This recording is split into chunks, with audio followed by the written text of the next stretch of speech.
We're going to show you how to put these parts into this case so you can start building your very own gaming machine in this hour of Call for Help. Hi, Call for Help.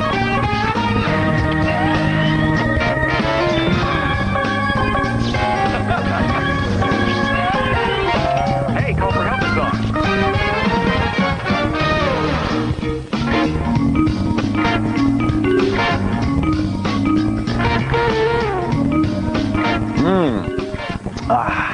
Oh, hi, how are you? Welcome. It's good to see you. Welcome to Call for Help.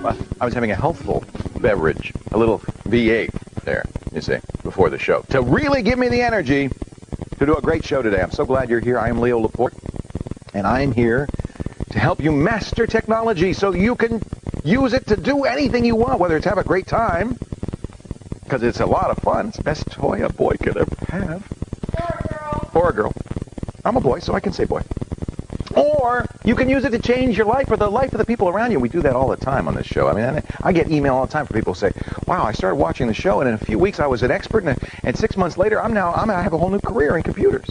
That happens all the time. On today's show, what would Jaws, when I say Jaws, the shark, you go, in your head, you go, boom, boom, boom, boom, bum, bum, bum, bum, bum, bum, bum, bum, right? Or Rocky, or The Godfather.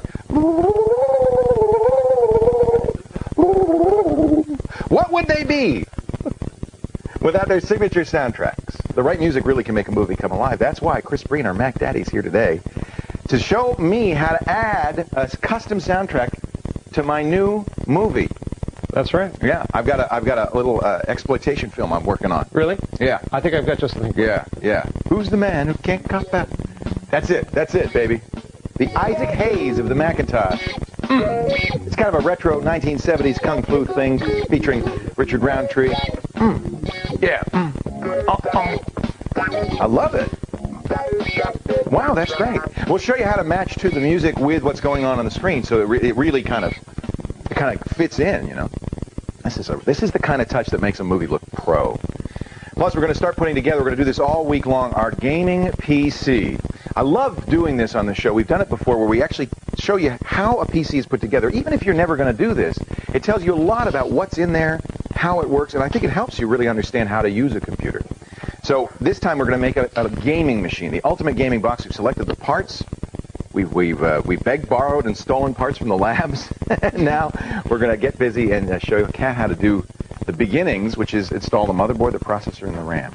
And we'll talk about what components you should choose if you're going to do gaming versus just, spreadsheets or word processing or surfing the net. Because there are some things to keep in mind. So that's going to be fun. We're going to do that all week, yeah? Yeah, I've been taking people's computers apart wherever I go to look inside of them since we started doing this Once segment. you know what's in there, it's kind of cool. Very cool. And the truth is, it's not hard. They snap together parts. Right. My brother's like, why are you taking apart my computer, my boyfriend? Everyone's like, why? I got a word of warning. Do not take apart your laptop. No, yeah. Hard to put together again. Okay, I don't think I would attempt that. It's like taking apart a watch. I like looking at the RAM in it, though. Do you? That's a nice little spot you can just check out. That excites you. Yeah. Wow. You are a geek. Who's our first caller today? Okay, Leo, the TechTV Netcap Network. It's Michael from Worcester, Massachusetts. You've been to Worcester, Michael. Haven't you, Kat? Oh, yes, I have. Hey, did you see Kat when she was in Worcester, Michael? No, Leo, I didn't. Oh, man. Oh, that wasn't long ago, but I man. Have you seen my mom at the Stop and Shop? No, I haven't. She lives down the road in Providence. Oh, really? Oh, yeah. That's not far. Yeah, I've been to Providence quite a few times. Oh, yeah, Providence. It's the big city, isn't it? Yeah. Yeah. Well, we are too. Of course you are. Not far at all, actually. Yeah, I know. Hey, I know. I used to hang out in Worcester. Oh, really? Sure. Down by the mall there. Oh, really? Yeah. Oh, that's good. So, Michael, what can I do for you? Yes, Leo. Leo, I wanted to know, do all ISPs, do they all have a quick start program running in the background, even while I'm not online? Yeah. And also, does anyone take up more or less of my system's resources than another would? I hate those quick start programs. I got to tell you, Michael. Yeah. Who's your ISP? Who's your internet service provider? AOL. AOL, yeah. And you don't need the quick start for AOL. No. All that is an ad. They're just trying to put a little ad in the bottom of your screen so you remember them. Okay. And they say, oh, it'll start up faster. That's not true at all. In today's modern computers, they start up plenty fast. It's not going to start up any faster. What those things, in theory, what they say they do is they sit in memory and they wait and they load parts of the program in memory so that when you do want to load the program, it'll launch faster. Right. But you hit the nail on the head. What's it doing? It's occupying memory. It's occupying resources, and it doesn't really appreciably speed the thing up. So I always, on AOL, I always turn off the quick start.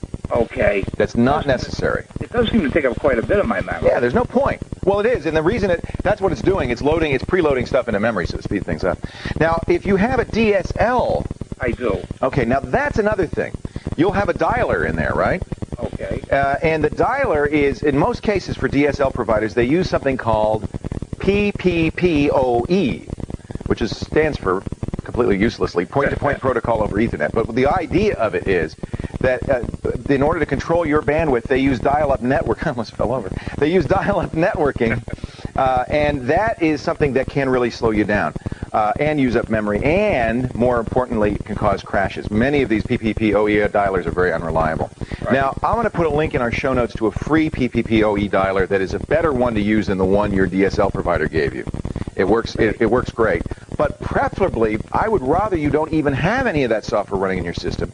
You do need to do the PPPoE dialing, but you can do that with a broadband router. If you have like a Linksys or a Netgear or a D-Link or a SMC, you know those internet sharing devices? Sure. They all have a little checkbox that says PPPoE, and you say, yeah, and then they'll do the dialing, and you don't need a dialer. From your computer's point of view, you're on a network, on a LAN, and you don't need to do any dialing, and there's no software needs to be running on your system at all. And I would recommend that. That's going to improve not only your reliability, but it's going to save you memory and CPU cycles. Oh, very good. So we'll put a link to this free dialer, which I think is going to be better than any commercial dialer. However, my stronger recommendation is get rid of the dialer entirely and use a broadband router. It's also a good security device, and they're $40, $50 now. Yeah, absolutely, because I was actually looking at a few. They're cheap. Yeah, because we do have two computers in the house. Yeah, oh, yeah, you want one then. Then definitely. You'll get rid of the dialer, and you'll have a firewall. Fabulous. Thanks, well, that Michael. helps me out in a few ways, Leo. Well, it's always good to talk to anybody from Worcester. Worcester. Hey, it's great to talk to you. Please call back again sometime soon. Oh, definitely, Leo. Thanks, Mike. Okay, see you later. Bye-bye. Coming up next, Kat's got the parts and the tools. Now it's time to start installing key components into our brand new gaming PC. Even if you're never going to build a computer on your own, we're going to show you what goes into it. It's a great way to learn motherboard, processor, and RAM. All the parts. But Call for Help continues. Stay right here.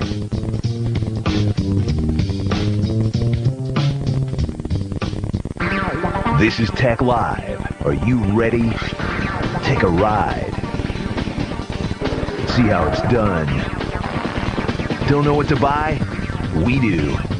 It's Hot Topics, movie magic, cool science, and tech gadgets. Get it? It's one cool ride. Tech Live. It's all you need. Tech Live is next.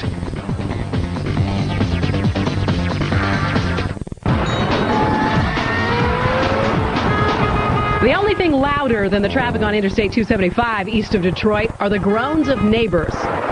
The tread acts like little hammers pounding the pavement. It squeezes air out of the way, a whooshing sound, and even creates a little suction, screeching as the tread leaves the pavement. Help may come from Purdue University's Robert Bernhard and his team's 19-ton pavement testing device. A tire spins around a 12-foot paved cylinder with microphones measuring the effects of different materials.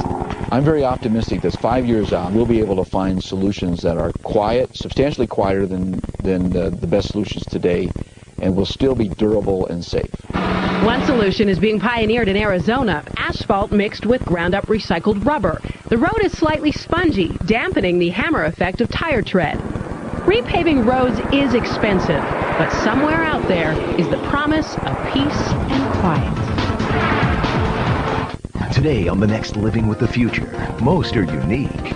Others seem odd. Just how do they all get here? Some say from meteorites. We're getting hundreds of tons of material.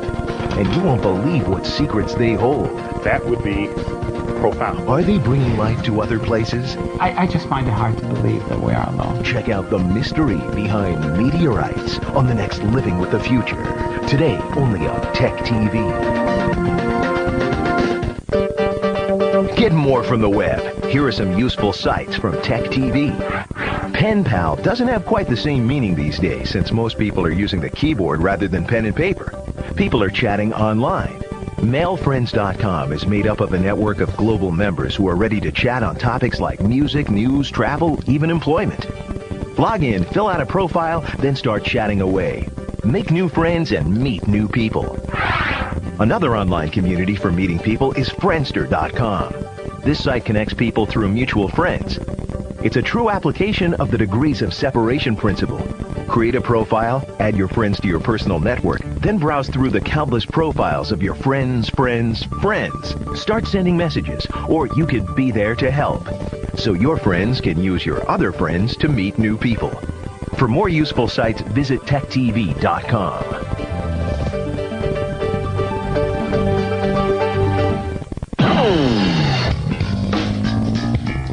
Right. Yeah, I like this. That's nice. A little porthole. Hey, Baba Louie, side-eye? Side-eye? I've never built a computer from the ground up. I've only done some upgrades and some tweaks. And I think that it's time. And because I've been recently looking into doing a gaming machine for some crazy reason, I think that we should build one on the show. So first things first, we got to do some basic parts here and get started. You got to have one of these. That's the thing. What is First that thing, I have no idea. What is this? Ian, is this yours? We used to use this when my kids were babies and they got congested. Anyway, I don't know. Does it suck in or blow out? It does either one. Okay. It'll go either way. Just air. So the first thing you got to have is a case. Now, if you're Yoshi, your case could be a rocket ship to the moon. It could be an egg carton. It could be an ant farm. It could be an aquarium. But most of us are going to probably use something like this. This is a simple metal, mid-tower sized case. This is an Antec. And the case holds all the parts. So without the case, it's just stuff's going to be sitting on the ground, which is not ideal. Case also has a power supply. All right, it comes with the power supply, right? Yeah, almost all cases do. Okay. High-end cases might not, because high-end gamers sometimes want to put their own high-end power supply in. If you're adding extra drives or you're using a lot of devices that take a lot of juice, sometimes this is insufficient. Okay. And this is an Antec case. They make pretty good power supplies. It's a 380 watt. How much is this case? This is going to be 40 fine. bucks, 50 bucks? It's probably going to be under 100. It just depends on how big the power supply is. A mid-tower case is usually around $50. All right. This has one nice feature, not a whole lot of nice features, but one, it has a little door that opens here with a lock. Can't open it. And then it has a little Baba Louie hatch, which is nice because it's got front panel connectors for your USB, for your sound. I can't believe they ever just put them in the back. Oh, how annoying was that? My computer is still on the back. All right. So that's what's going to hold everything. Okay. Here's what we're going to put in it. By the way, this is the lid for the case. We'll keep that off for right now. This is, they call it the mother of all circuit boards. Motherboard. Yeah, in England, they call it the main board. Our Australian viewers also call it the main board. All right. It is the main board. It's everything is on here. The CPU, the processor, that's the brains of the computer. So this allows everything to communicate in one location. Exactly. In fact, the little wires that go between the processor, the memory, and the cards, these are called the bus. And it's in effect a highway for data. Oh, it looks so complicated. It is. It's a little city. If I flip it over, watch this. This is kind of cool. You can see these are all wires. This is all circuitry. So they're able to make these, and this is only around $100. They're able to make these. This is exactly 114 bucks. Supremely complicated devices with silk screens. So it's much less expensive. Okay. Now, this is a good gaming board based on the Intel 875 chipset. You always decide which microprocessor you're going to use, AMD Athlon or Intel Pentium first, and then you'll choose a motherboard that's compatible. So this one is a Pentium-compatible motherboard, so we're going to put a Pentium 4 chip in it. Those are perfectly good chips. I think if you want to save money, I do like AMDs. The fastest chip out there currently, the AMD FX, the 64-bit chip. And I'm told by Robert Heron, who helped us put this all together, by the way. Thank you, Robert. Thanks, Robert. He loves the FX. He says it's the best gaming chip. Now, I've always thought 64-bit, you don't need it for gaming, but he says, no, it's a fast chip in general. Okay. So that's the chip right there. This is the brains. Everything is there. This little chip. That's it. That's a Pentium 4. That's the brains. Don't kiss it.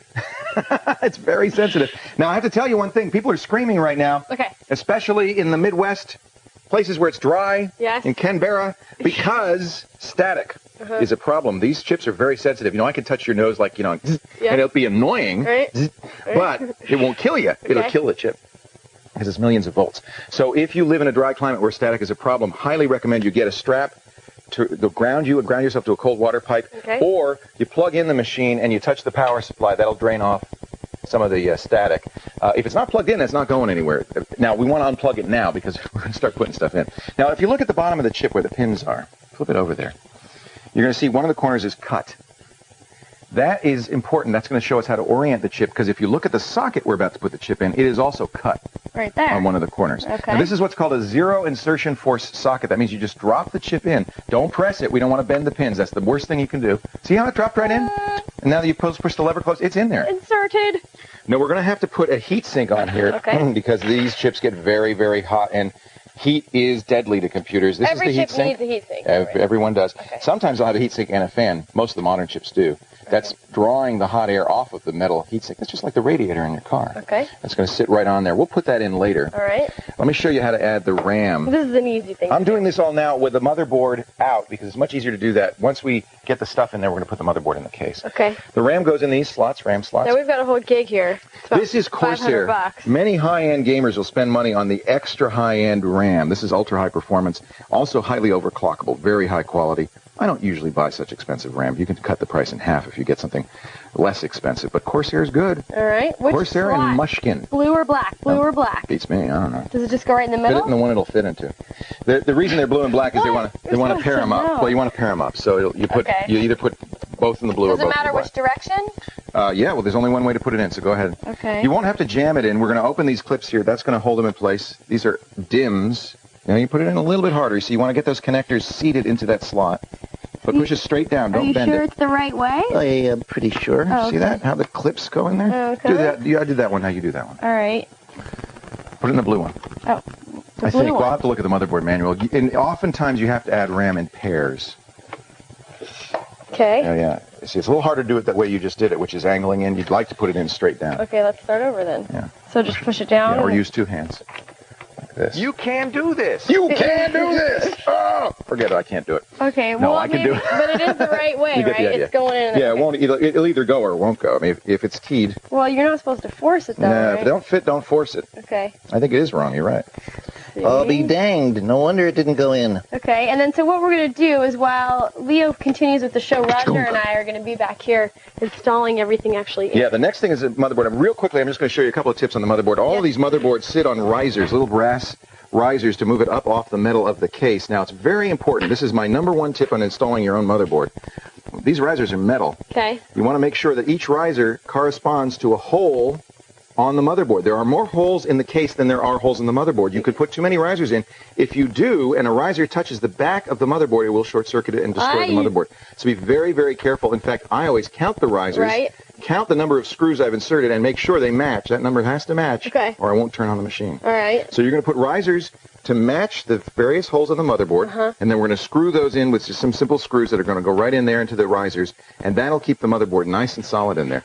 The thing we're going to do, too, when you're putting it in, you'll notice that the motherboard has a back plane. This is of course, the printer and the keyboard and the mouse and all USB ports. Usual. That has to match up with the back plane on the case. Okay, I see it there. So that's going to tell you how to orient the motherboard. Nice. And you'll see they'll actually go through the cutouts in the back plane. Sometimes cases have a variety of back planes to match the motherboard. Okay. In this case, that should be a good match.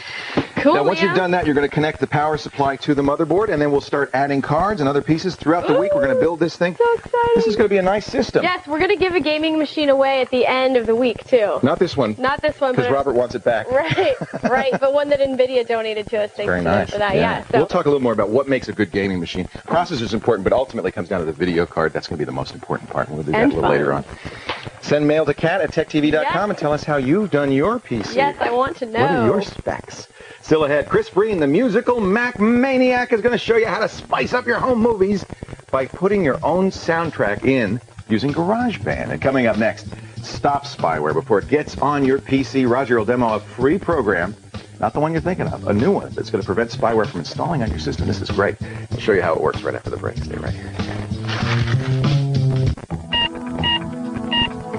It's time for a medical minute. It's called a breakthrough in the way medical technology diagnoses disease, a major advance over the old way. Now, see these magnetic resonance images of a brain? 2 snapshots, one after the other? They're supposed to help doctors detect a change that red flags disease, but it's often too small to find. But Energy Department researchers added computer analysis, and voila, a tumor sticks out like a sore thumb. Researchers think the same technology may improve everything from environmental sensors to home security. Now you see it, now you don't. That's what makes this new kind of drug special. Purdue researchers call it Frosta, melt-in-your-mouth drugs that dissolve away like frost. So you can take anytime, anywhere, without water. Now, other drugs melt away too, but researchers think Frosta's formula dissolves a lot better, and it'll be a lot cheaper for drug companies to make. So you battle the bulge, you never get anywhere. Well, British researchers tested a natural hormone that tricks the brain to think you've had enough to eat. Well, they gave it to lean and fat volunteers that let them dig into a buffet. Fat or lean, the ones on the hormone ate about a third less. Sort of even a 5% decrease would cause a significant weight loss, depending on your starting weight. It may sound like a magic drug, but researchers caution there's a lot of work yet to prove it really works. Get your daily dose of medical minutes only on TechTV. Tonight on TechTV, entertaining and informative, Zipfile keeps you up with the latest trends and happenings in the digital age, from product releases to technological breakthroughs. Then, covering the games, the gamers, and the gear that fuels video gaming mania, stick around for X-Play. Plus, tough questions, cool stuff, and plenty of fun. Don't miss the Screensavers, the daily variety show made for the tech enthusiast. Catch it all tonight, only on TechTV.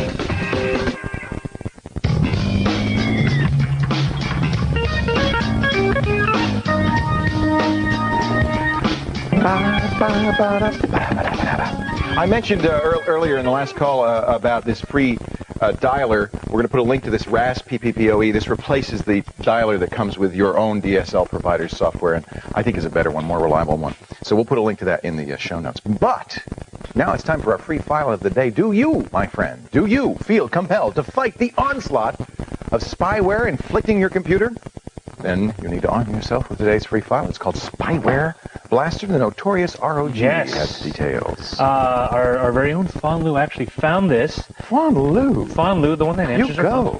It's actually kind of cool. Unlike other spyware applications that go and see and sift through your system to see if you have any spyware installed, this actually takes a more proactive approach and tries to block spyware before it actually installs itself. Now, Spywat will do that also, by the way, in the advanced mode. Yeah.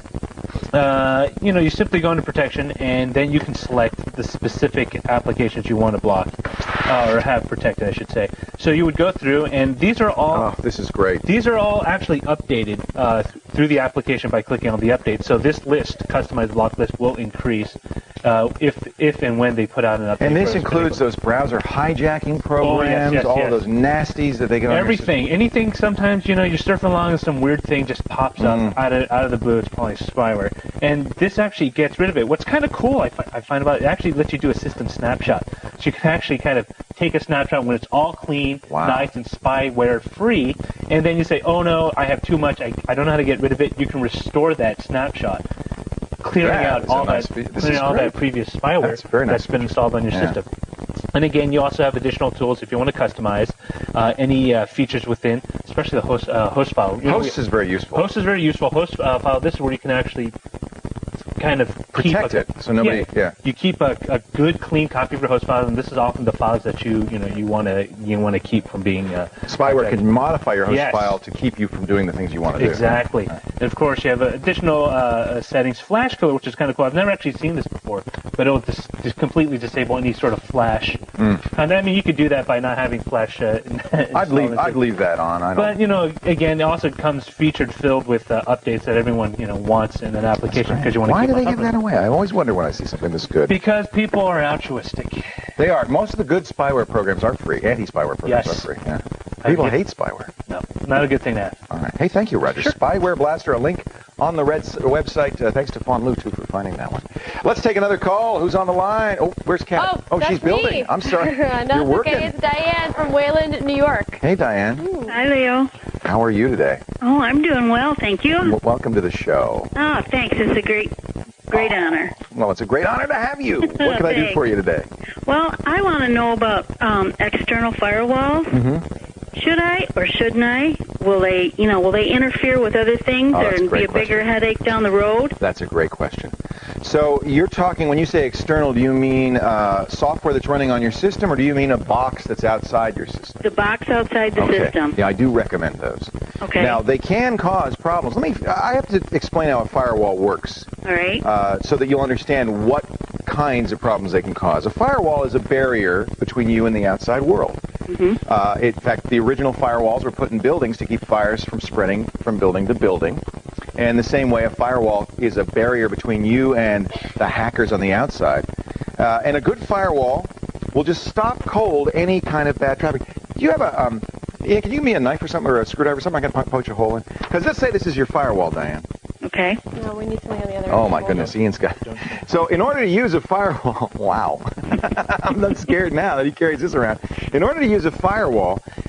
Now, if I just put the firewall on with no holes, I couldn't do anything. My Internet Explorer wouldn't work. My email wouldn't work. I couldn't do anything. So in order to use a firewall, you've got to punch little holes in the firewall for the kind of traffic that you want to have. So there's Ethernet, or Internet Explorer, I should say. There's your email program. So that's port 80. They call these ports, by the way. That's port 80 I punched a hole in. FTP is port 21, punched a hole there. I'm going to punch another hole for email.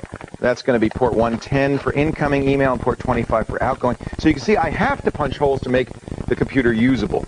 Right. Now, firewalls tend to come with pre-punched holes, so obviously because you want to use your Internet Explorer and you want to use email.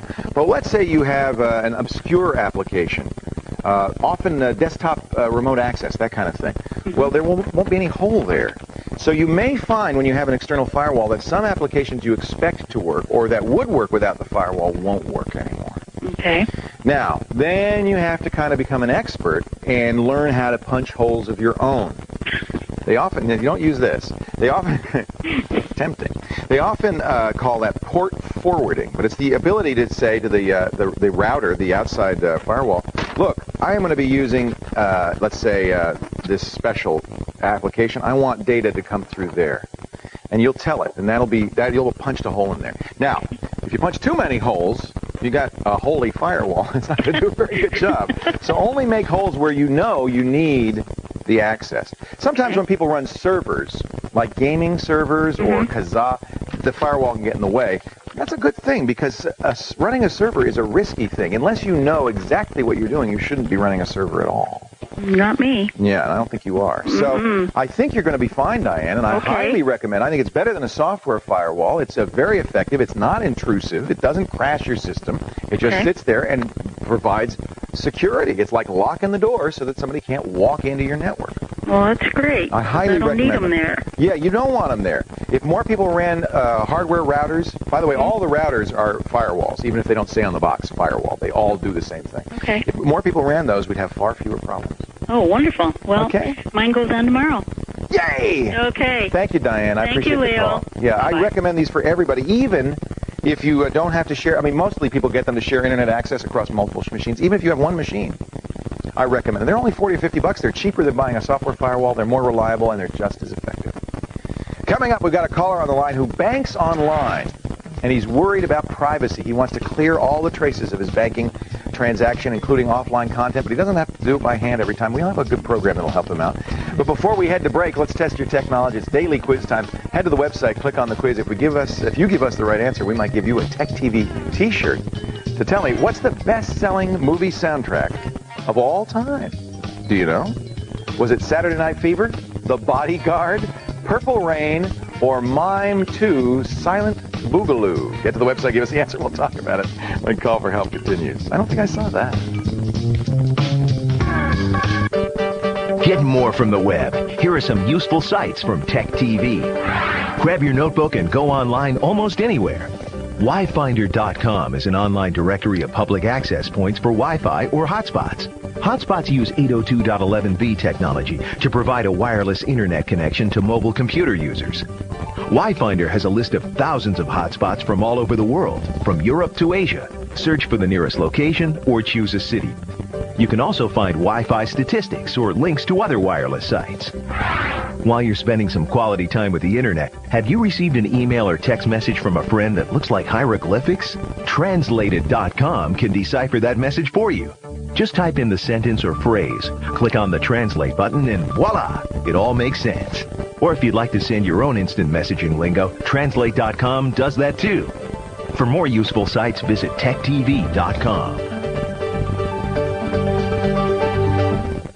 Restoring, resculpting, renewing.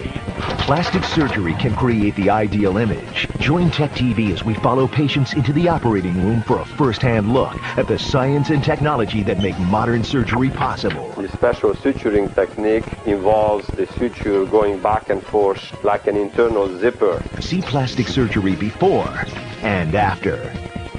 Don't miss Plastic Surgery, Thursday, only on TechTV.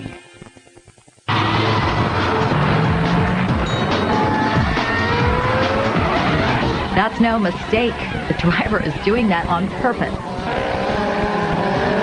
Looks insane, huh? Except that these guys are some of the best at what they do. Just what exactly is that?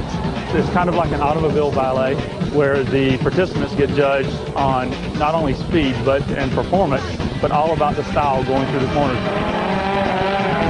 Drifting is a long, extended power slide. What it is basically modulating the throttle and holding the car into this state of constant chaos, you could call it, where the back end is pitched in an opposite lock slide. Drifting's been it for the past few years, and it's literally exploded in the streets of Japan. Besides a modified suspension, a good set of tires is crucial, which is why BF Goodrich wants in on this craze. It's kind of like drag racing was 50 years ago.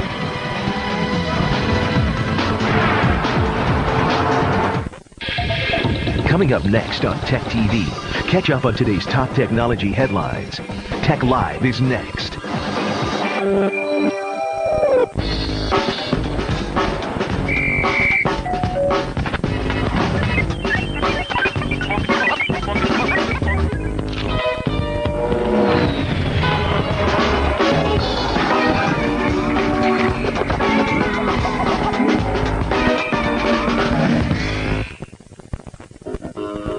Oh, and that goes on there?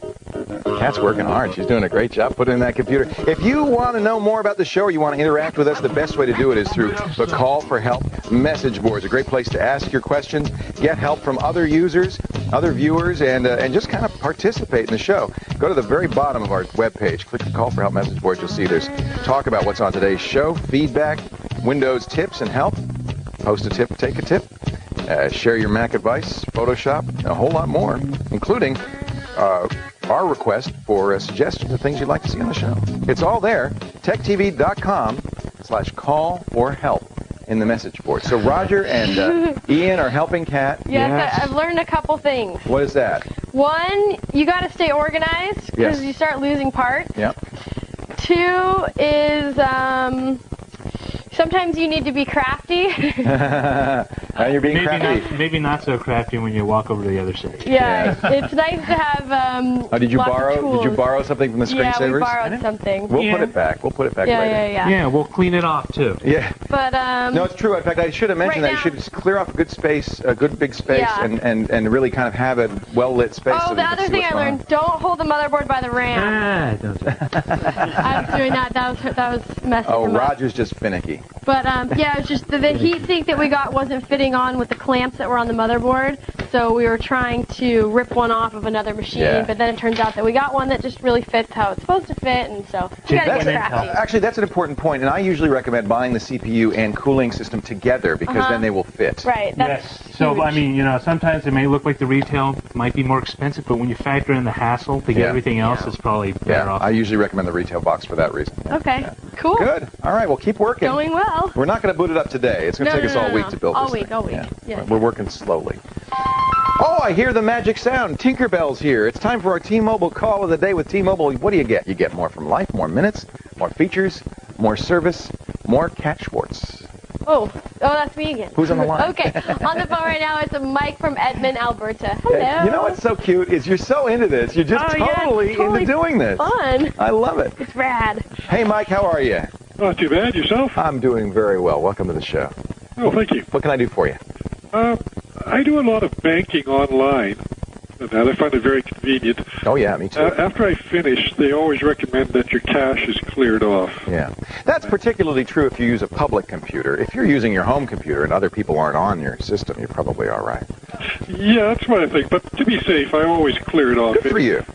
And when I do that option, you get the little pop-up window that gives you the opportunity to clear off your offline content as well. Right. Now, I always check that because I'm not too sure how that offline content is created. Yeah, well, let me show you real quickly what that offline... You probably don't have any. When you bookmark a site, you have this check mark here that says Make Available Offline. It's really the ability to download a site ahead of time. So that's all it is. Unless you're doing that, you don't have any offline content. Okay. Yeah, because I was thinking it'd be easier to do a reg edit to try and make that box always checked. Well, I'll tell you what. Let me show you the easiest way is to use a free program that'll actually do all of the... It's not just the cache. I mean, you're cleaning the internet temporary files, but you also probably want to clean up the cookies. There's a lot of places that this information is stored. I'm going to show you... this is a company called Butt Ugly Software. I like the name, and they make a program called Clean Cache. This is a free program that cleans all of this stuff up automatically, and you can set it to do so every time you exit the browser, every time you start up. There's all sort of parameters to that. Oh, excellent. And this is absolutely free. Oops. I did a bad install. I installed it, but it didn't install properly. So I won't bother reinstalling it. You get the idea. Right. It's buttuglysoftware.com. And it's called Clean Cache, and they call it donateware. They don't ask for money, but if you want to, they tell you how. And this cleans a whole bunch of stuff. Temporary directories, run history, registry, because there's all, it's not just the temporary internet files. Your clipboard, for instance, what if you cut and paste your credit card numbers, because it's easier than typing? Well, it'd still be on the clipboard. Now, again, I don't think you have to be super paranoid if you're not on a public machine, but why not? Well, better safe than sorry nowadays. Yeah. A lot of people like programs like this because if you are sharing a computer with your kids or your wife or whatever, you may not want them to see everything you've been up to. So people will also use it for that. All right? Hey, thank you very much. Thank you for your call. I appreciate it. I hope that'll help. Clean Cache from buttuglysoftware.com. Nice name. Coming up next, there are a lot of programs that do that, by the way. Some commercial, some free. That's just one that I've used in mine. Coming up next, add your own custom soundtracks to your next iMovie project with a little help from GarageBand and our Mac savant, Chris Breen. He's going to show us how when Call for Help continues. Stay here. Get the most out of technology every day. Point your browser to TechTV.com for the latest tech news headlines. Find in-depth stories, video clips, and plenty of links. From help and how-to to products and reviews, TechTV's word on the stuff you want. More TechTV, all in one place. TechTV.com.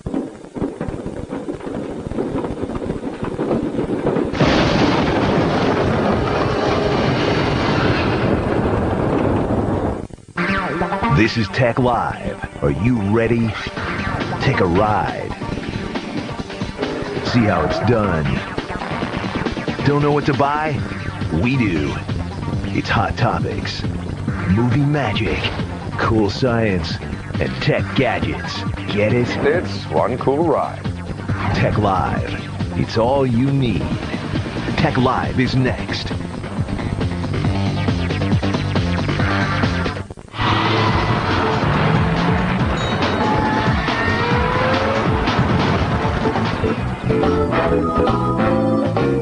Big, bright, and brash. In the 50s, these Airstream trailers symbolized the romance of the open road. The trailer sort of gives everyone a chance to kind of pull away quickly and literally kind of get off the grid. Trailer travel book authors Brian Burkhart and Allison Arieff say these vintage cool Airstreams are catching on with contemporary campers. I think it's tied to the whole interest in sort of retro design in automobiles like the new Beetle. These days, the silver land yachts are even going green with windmills. Produces 400 watts. And solar panels. So this is the 110 outlet from the sun. Tim Blair is refurbishing a fleet of antique Airstreams. This essentially is a recycled trailer. It's still a work in progress, but Blair's making interesting use of recycled and alternative materials. Our easy chair for people to relax in. There's also hemp bedding, bamboo floors, recycled stoves, and a self-composting toilet. And the peat moss with a aerobic microbe mix, which breaks down bacteria. For those who'd like to stay connected, this trailer is Wi-Fi friendly. Your ThinkPad will be connected wirelessly as long as you have a hotspot. Though they no longer fly down the highways, Blair's vintage vans are getting use as guest houses and artist studios.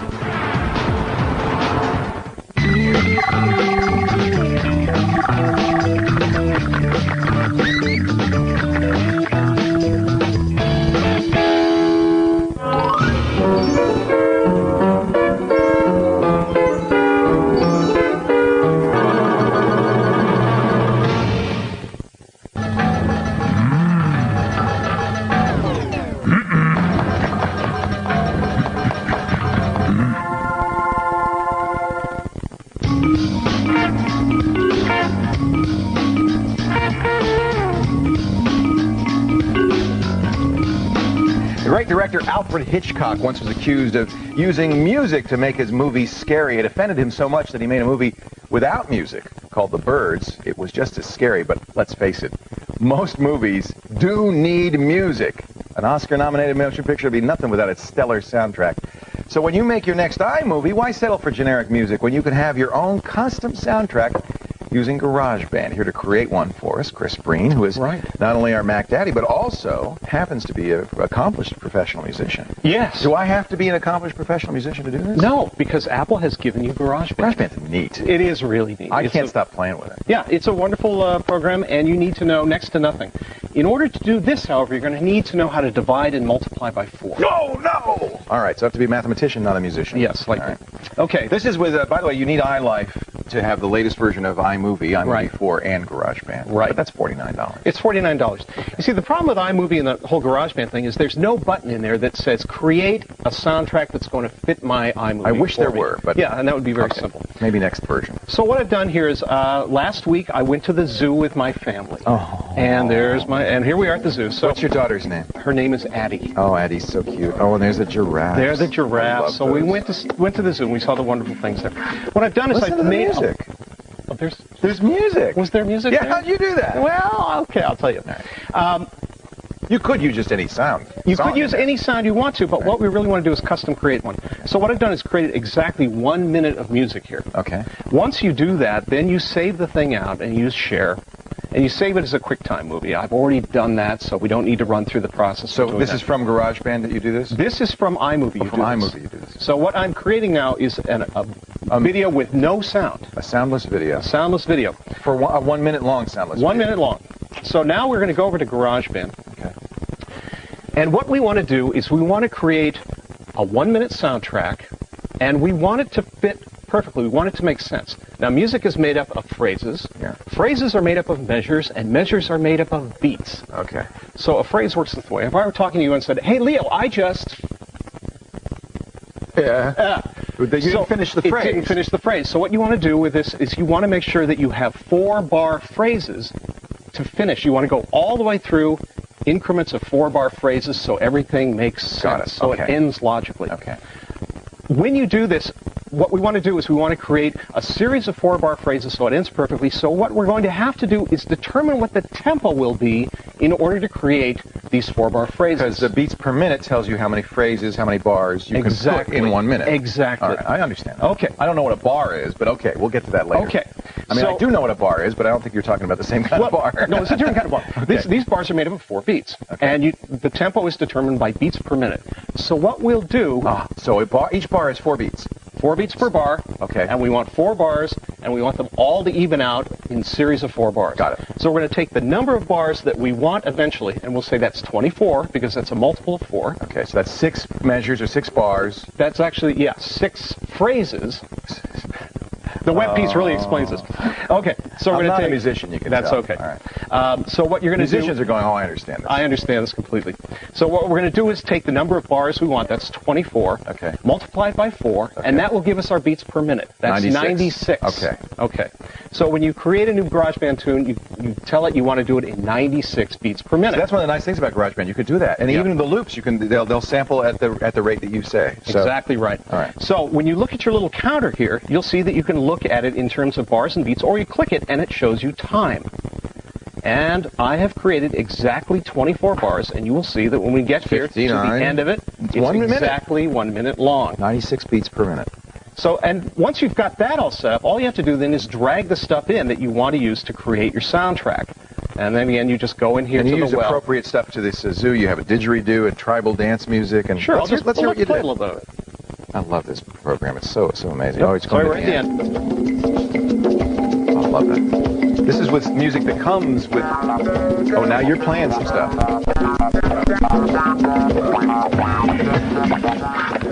That's the part I can't do, but I can do the other stuff. Yeah, well, that's all pentatonic scale.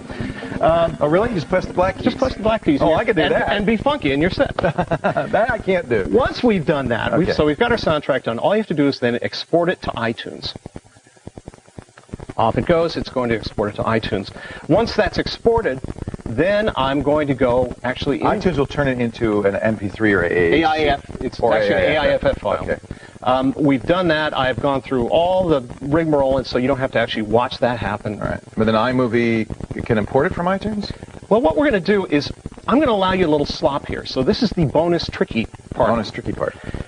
If you were to take that into iMovie and your soundtrack was off by a couple of seconds, it wouldn't match up correctly. To the edits and everything. Right. Yeah. So what we're going to do instead is we'll open this thing up. Here's my QuickTime movie without sound. And here's my audio track. So here's my little jungly track that I created in there. What I will do then is select all of that and copy it. We go in here to the movie that has no sound, and we do Add Scaled. This is something that's built into QuickTime? This is built into QuickTime Pro. Okay, so you have to have the $39 QuickTime Pro. Okay. So once you do that, our soundtrack is in there now. And if it slops over a little bit, it will either expand or compress the soundtrack so that it fits the time of your video. So if your video is 1:06, it will expand it to fit?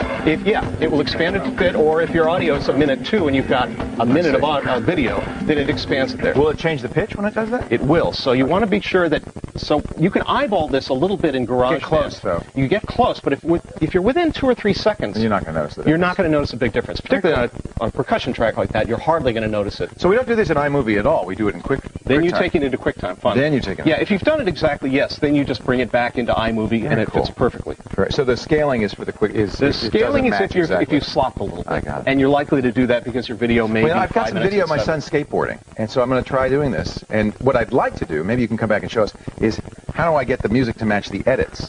That's a little trickier. That's tough. Yeah, because you can't put markers into GarageBand, which would be great. Yeah. Oh, that's well. We'll just do phrases or something. We'll figure out. If you want to learn more, maybe I know what I'll do. I'll make the music first, and I'll cut the video to match the music. Yeah. Let's see.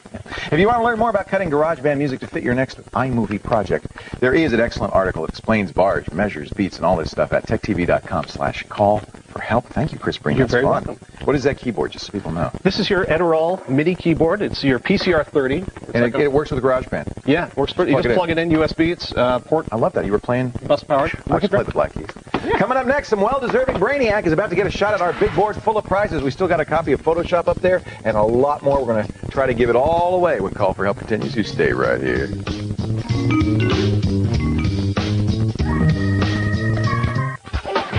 On the next Tech TV zip file. Technology for drivers that helps keep them awake and helps them put on the brakes. Plus, a movie novelty from the 50s busts out on a new Sharp laptop. And the Terminator is back in our game reviews.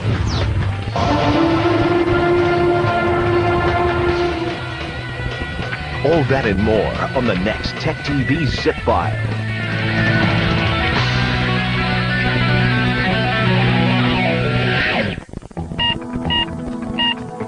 It's time for a medical minute. For wheelchair users, this could be a rolling revolution. The iBot's going to allow me to do things I've never done before. I've never been to my neighbor's house because I can't get up the stairs.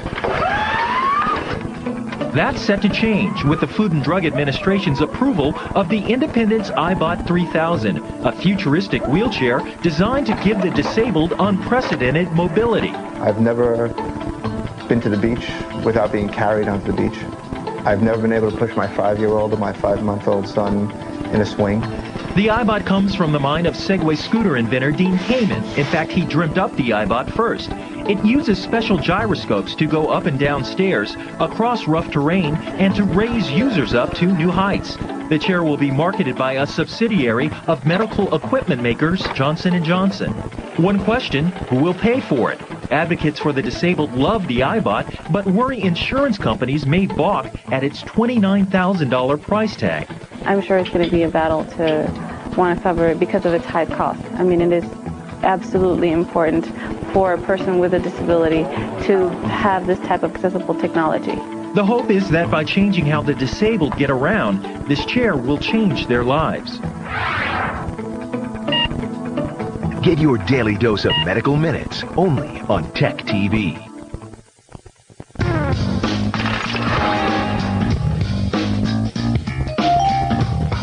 Welcome back. Time for the Wired World Challenge. Chance for you to show us what you know about science and technology. And Kat, I hate to interrupt you. It looks like you're doing some important stuff there, but do you have a contestant for me on the line? Wires. Yeah, Wires. It's Rocky from Palmdale, California. What's up, Rocky? Yo, Rocky, how are you? I'm doing good. How about you guys? I'm doing great. Welcome to the show. It's great to talk to you. It's great to be on. It's a great show to be on. Thank you, sir. I appreciate that. Let me show you how we're going to do this. I'm going to give you 4 categories, all right? Listen carefully. Okay. All the category names go a little bit of a hint to the question. When you pick a category, I will ask you a tech or science-related trivia question from that category. You have 15 seconds to get it right. You do so. You got to pick a number from 1 to 25 off that big board. And there's Photoshop back there. There's RAM. There's all sorts of good stuff. Cool. All right, Rocky. Here's your categories for today. What's in a name? Shake the room. Far-fetched, or dearly departed? What's in a name? Shake the room, far-fetched, or dearly departed? What's in a name? What's in a name? Here is your question. Big Blue is the nickname for what well-known computer company? Big Blue. Who's IBM. That? IBM, absolutely right. You knew that. Pick a number from 1 to 25, Rocky. 19. Number 19. Congratulations, 6 months free of Go to My PC. This is the best way to access your work computer from home.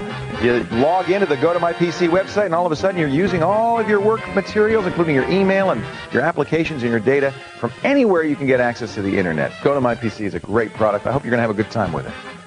I will. Thank you for playing our game. I appreciate it, Rocky. Take care. Thank you. The Wired World Challenge happens every day. I want you to head to our website to sign up. You could be our next contestant, and there's going to be a lot more good prizes in there. We're working on some great stuff for the big board. Now, let me give you one more chance to take our daily quiz. Here's what we do. We go to the website. You click on the quiz link. We're going to ask you this question. You get it right, you're in the drawing for the TechTV T-shirt we give away each and every day. Our question of the day today: what's the best-selling movie soundtrack of all time? I got it wrong. I have to say, I did not. Is it Saturday Night Fever, The Bodyguard, Purple Rain, or Mime 2, Silent Boogaloo? Get to the website, give us the answer, we'll talk about it. But Call for Help continues.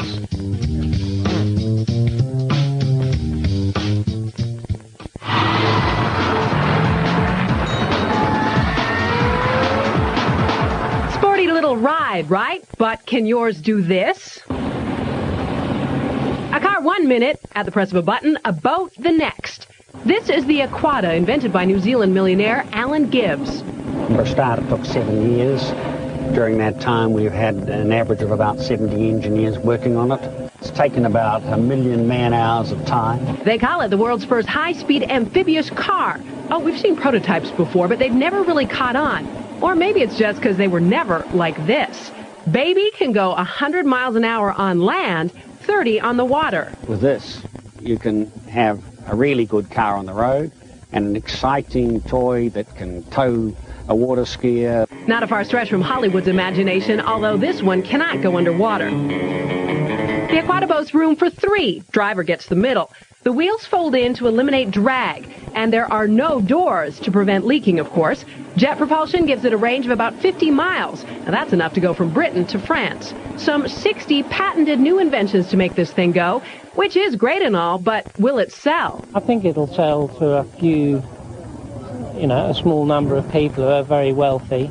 who love having something different. At $235,000 a pop, it ain't for the average schmo.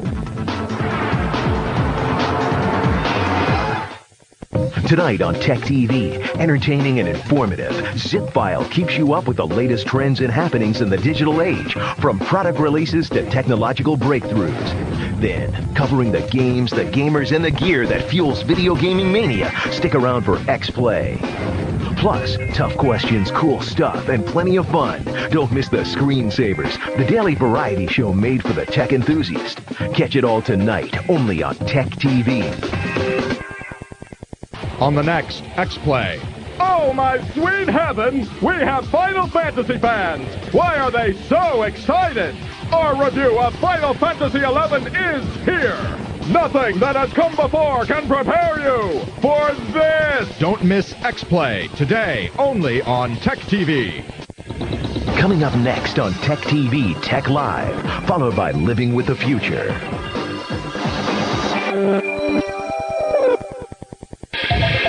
Coming up next on Tech TV, catch up on today's top technology headlines.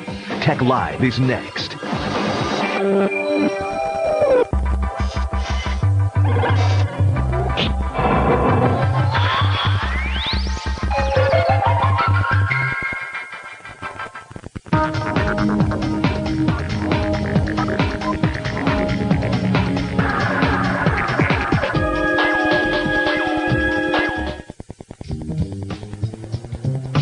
Before the break, we asked you which was the best-selling movie soundtrack of all time. Now, see, I thought Saturday Night Fever for sure. Maybe Purple Rain. No, I'd be wrong. If that's what you guess, you would be wrong too. It was The Bodyguard. Not only did its most famous track, I Will Always Love You, spend 14 weeks at the top of the Billboard charts, the album itself sold a whopping 15 million copies. Grammy Award-winning Best Album of the Year. That was the Whitney Houston movie, right? I never saw that movie, but I do remember the song. Kevin Costner and Whitney Houston. Well, how could it fail? Before we check the email, I want to mention real quickly, I had recommended that Clear Cache program, and I didn't read the instructions carefully. It does require that you be running Microsoft's .NET framework. More and more programs are requiring that. I'm getting it from Windows Update. I would say as programmers move to .NET and start writing their software in .NET, you're going to see this more frequently, and probably this will be built into the next version of Windows, the Service Pack 2. But for right now, if you want to use that program, you've got to download .NET Framework first. Now let's take a look at what's coming up on tomorrow's fascinating call for help. How'd you like to fool people into thinking you're a world traveler? Alex Lindsay will show you how to create fake vacation pics in Photoshop. Amaze your friends. Plus, we're going to start sticking drives into our new gaming PC. We'll show you which drives we picked and how to install another hard drive and a DVD-ROM into your system. Plus, we're going to skin Safari. Kat has found a free file that lets you make Safari look any way you want it. All coming up on tomorrow's Call for Help. How's the install going over there? It's going really well, Leo. Doing pretty well. Can I come over? Yeah, come on over. All right. We're doing these little teeny tiny connectors now. I don't know if you can see, but they look like this. They're just like that always drives me crazy. Small. I usually get my kids to do it because I can't read the silk screen and my big clumsy hands. I've got little fingers and it's hard. It's still hard, I know. Yeah, but it's really interesting. Tweezers help with those. Oh, they do? Yeah, those are the things for the on-off switch, the reset button, the drive light that blinks on and off and all that stuff. So you do want to get it right. The other thing is they never document, Roger, maybe you can help me, which way it should be turned. Well, that's what we're looking at. I always look at the book, and then when it tells me what the ground is, I use black. Black is the ground, red is hot. Is that right? Yeah, so. Okay. But you're not going to break anything if you flip it. It just won't work properly. Exactly. Right. So, when in doubt, if it doesn't work, just flip it around the other way. Okay. So this is fun. You're moving along pretty well. Yes, it's looks like you got the motherboard in there.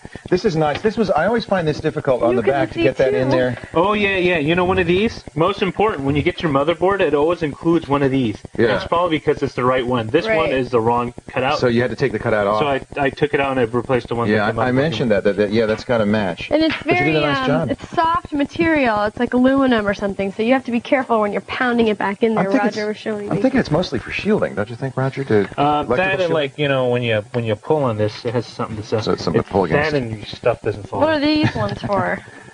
That's a floppy cable. Are we putting a floppy in there? I don't think so. No, we're not. No need for a floppy. No. Hey, you know what? You shouldn't say that because I was in a situation just yesterday where I needed the floppy. Really? What was that?